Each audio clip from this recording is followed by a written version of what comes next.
School प्रबंधक Shashank Mishra ji, joint secretary Renu जी, अतिथिगण, शिक्षकगण, प्यारे नन्हे मुन्ने बच्चों का मैं नीरजा पांडे जनता विद्या मंदिर समिति की तरफ से अपने समिति के सदस्यों की तरफ से सादर स्वागत, अभिनंदन और वंदन करती हूँ और 26 जनवरी की शुभकामनाएं देती हूँ।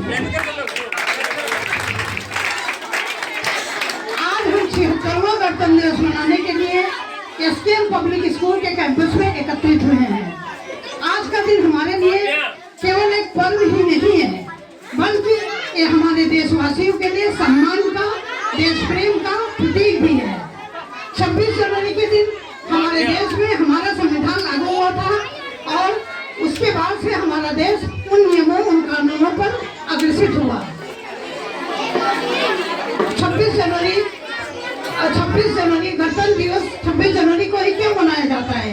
इसलिए कि 1930 में 26 जनवरी के ही दिन पूर्ण स्वराज की मांग की गई थी।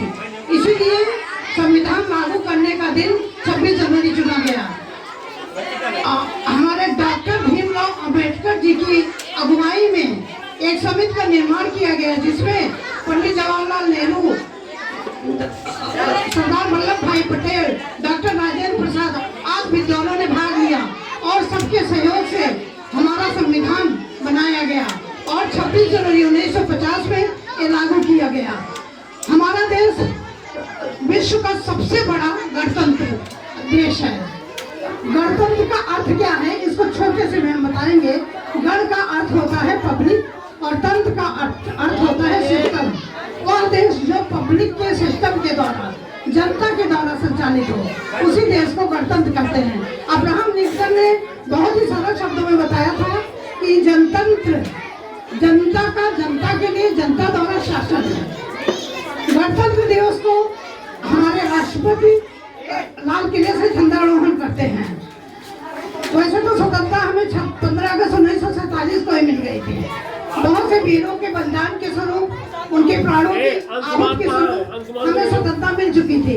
लेकिन हमारा देश सुचारू रूप से चलाने के लिए संविधान लागू किया गया 26 जनवरी 1950 को। अपने वीरों की बलिदान के लिए, उनके देश प्रेम के लिए मैं 2 शब्द प्रस्तुत करना चाहूंगी। तन समर्पित, मन समर्पित और यह जीवन समर्पित, चाहता हूँ देश की धरती तुझे को छोड़ दूं। ज्ञान अर्पित, प्राण अर्पित, रक्त का कणकण समर्पित, चाहता हूँ देश की धरती की धूलियाँ। वैसे तो स्वतंत्रता के बाद, संविधान लागू होने के बाद हमारा देश बहुत से क्षेत्रों में प्रगति किया। शिक्षा क्षेत्र, तकनीकी क्षेत्र, औद्योगिक क्षेत्र, सामाजिक क्षेत्र, सामाजिक क्षेत्र, हर क्षेत्र में प्रगति हुई। लेकिन आज भी हम बहुत सारी समस्याओं से जूझ रहे हैं, जैसे अशिक्षा, बेरोजगार, आतंकवाद और सबसे बड़ी समस्या जनसंख्या वृद्धि। इन सब समस्याओं को समाधान के लिए हम देशवासियों का नैतिक कर्तव्य है, हर व्यक्ति का नैतिक कर्तव्य है कि हम अपने अपने थोड़े से सहयोग से देश को आगे बढ़ाने में अपना योगदान दें।